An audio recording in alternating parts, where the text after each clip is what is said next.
বিসমিল্লাহির রহমানির রহিম। হে সমস্ত জগতবাসী, আজ আমি শামীম আলী চিশতি আপনাদের সামনে যে আলোচনাটি নিয়ে হাজির হলাম, সে আলোচনাটি অবশ্যই খেয়াল করে শুনবেন। সে আলোচনাটি হবে কি, হে শরীয়তের মানুষ, হে শরীয়তের মানুষ, আমি আপনাদেরকে বলছি, অবশ্যই আমার দিকে ফিরে তাকান এবং কথাগুলো শুনুন।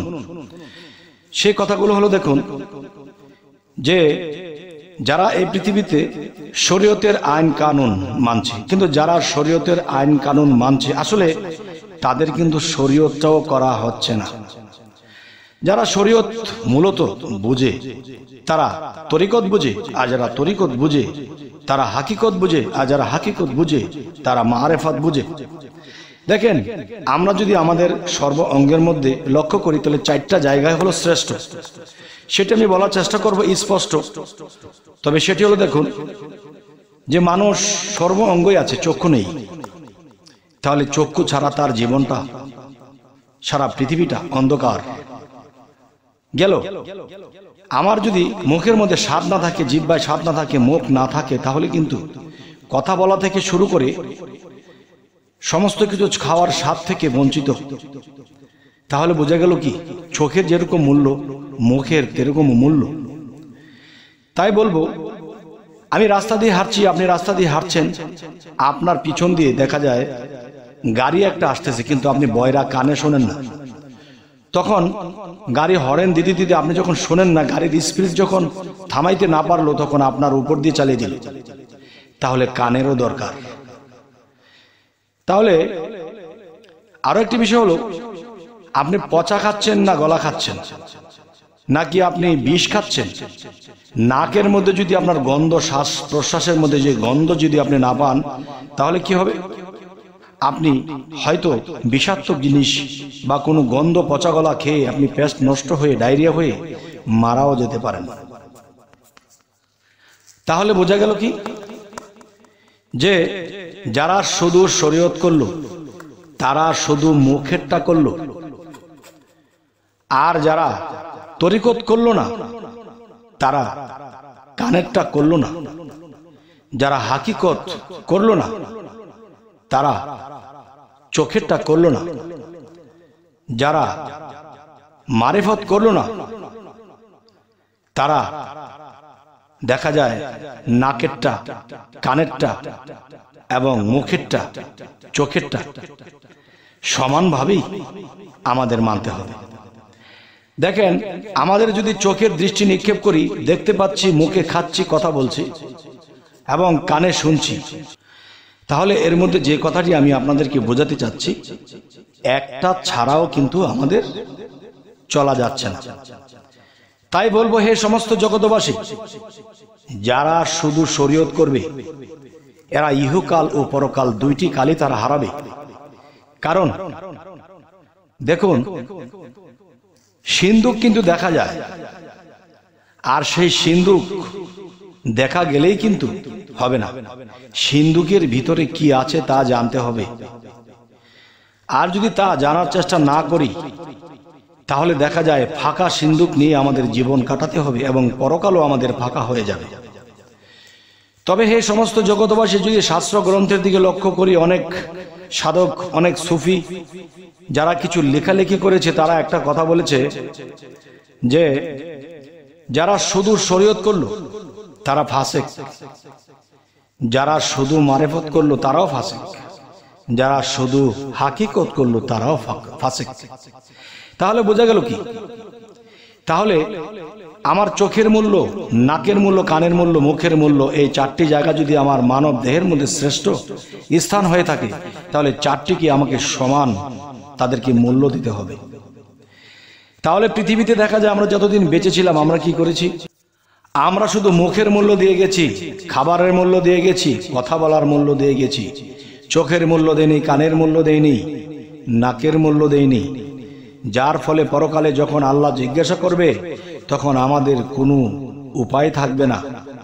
তাই সমানভাবে আমাদের মানতে হবে। তবে এখানে আরেকটি কথা বলবো, যে 104 খান কিতাব, বিশেষ করে 4 খান কিতাব আমাদের মানতে হয়। যে বিশেষ করে 4 খান কিতাব কেন মানতে হয়, দেখুন অঙ্গ প্রত্যঙ্গের মধ্যে অনেক দেহের শক্তি গুণ ক্ষমতা, যেমন আঙ্গুল আছে, পা আছে, হাঁটু আছে, কোমর আছে, হ্যাঁ হাত আছে, কিন্তু এদের দ্বারাও তো আমাদের চলতে হয়। কিন্তু শ্রেষ্ঠ চারটিকে দেওয়া হয়েছে।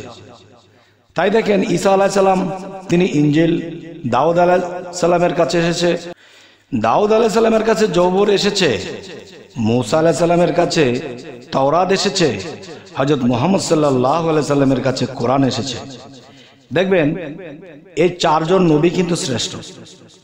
তবে বলা যেতে পারে অন্য অন্য নবীরা কি শ্রেষ্ঠ ছিল না?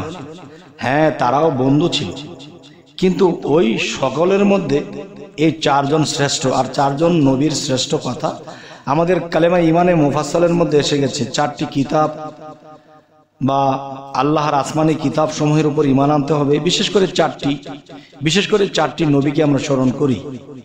আর অন্যান্য নবীরা ছিল, তাদেরকে স্মরণ করে কি আমরা এত নবীকে স্মরণ করে পারবো? তাই চারটি শ্রেষ্ঠকে আমরা করছি।